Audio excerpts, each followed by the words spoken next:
Nós voltamos a falar sobre o protesto pró-anistia que reuniu o ex-presidente Jair Bolsonaro e apoiadores no Rio de Janeiro e toda a repercussão disso. E nós recebemos agora o senador Carlos Portinho, do PL do Rio de Janeiro, que gentilmente atende aqui o Jornal da Manhã da Jovem Pan. Senador, queria já de primeira aqui saber qual é o saldo, qual foi a impressão que o senhor teve desse ato verificado no Rio de Janeiro no fim de semana. Bom dia e bem-vindo.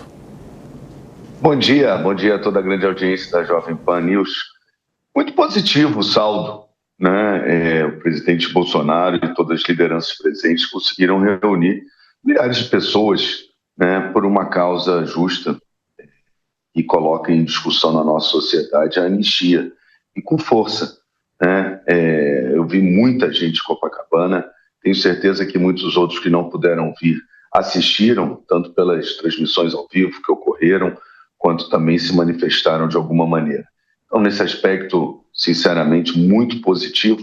Eu participei das manifestações desde 2013 e elas vão ganhando corpo, elas vão ganhando volume, elas vão aumentando e vão colocando os assuntos que a nossa sociedade precisa debater e precisa discutir para avançar sobre eles. Então, nesse aspecto, milhares de pessoas, milhares de brasileiros, nossa bandeira, estou vendo aí nas imagens, muito positivo.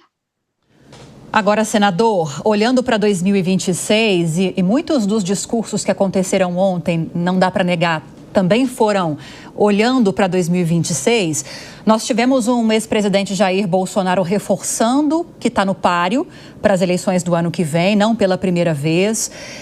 Nós tivemos, ao mesmo tempo, também um governador aqui de São Paulo, Tarcísio de Freitas, que até então é colocado como o principal substituto de Jair Bolsonaro, caso ele não consiga reverter essa inelegibilidade, também fazendo um discurso político muito significativo, que poderia ser classificado como um discurso para a campanha de 2026, por exemplo. Como é que está essa questão no PL, também nos partidos aliados de Jair Bolsonaro? O presidente Bolsonaro é nosso candidato em 2026, ainda há muito tempo até lá, né? Ele está exercendo a sua defesa no processo eleitoral que o tornou inelegível por uma reunião com embaixadores, muito pouco para tirar do páreo uma pessoa que é uma liderança, isso é inegável. Ontem demonstrou mais uma vez. O governador Tarcísio, com quem tive a oportunidade de conviver quando ministro, uma pessoa das mais preparadas, né? O presidente Bolsonaro e o seu governo tiveram essa capacidade, eu sempre repito isso, de formar lideranças. Eu mesmo fui líder do governo Bolsonaro no Senado, né? E tantas outras. Estava lá o Nicolas, né? Estava lá o nosso governador de Santa Catarina, que vem fazendo um trabalho fantástico.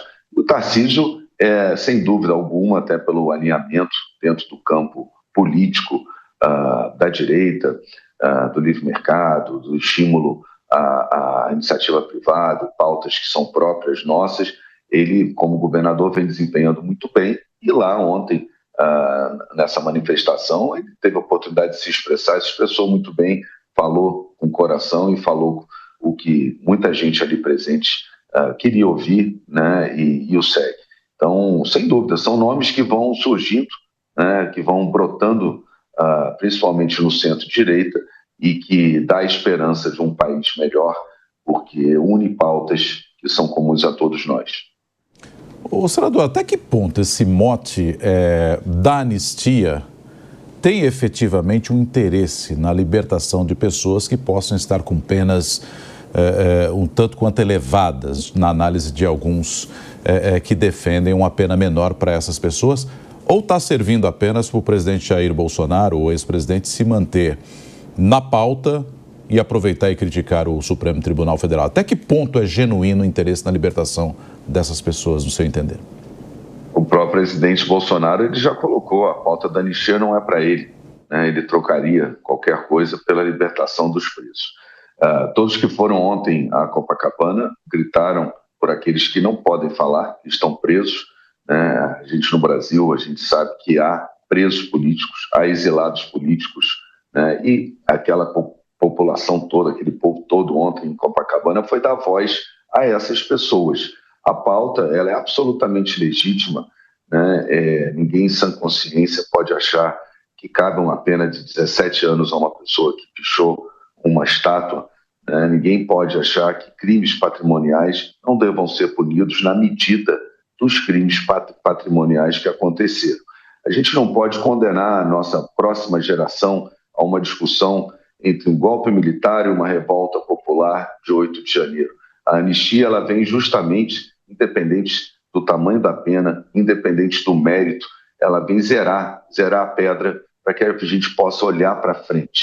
A anistia é o maior gesto de paz que pode ser feito para um país, né, que viveu essa revolta popular no dia 8 de janeiro, que viveu um conflito, né, uma indignação severa quanto à forma da eleição do atual presidente do Brasil, o presidente Lula, e se manifestou com excessos, mas maior excesso, sem dúvida nenhuma, se viu nas penas. Mas não se discute, a anistia não quer discutir se a pena é de 1 dia, de 10 dias, não quer discutir o mérito, ela justamente passa a régua e permite que a gente olhe para frente. Por isso ela é um gesto de paz.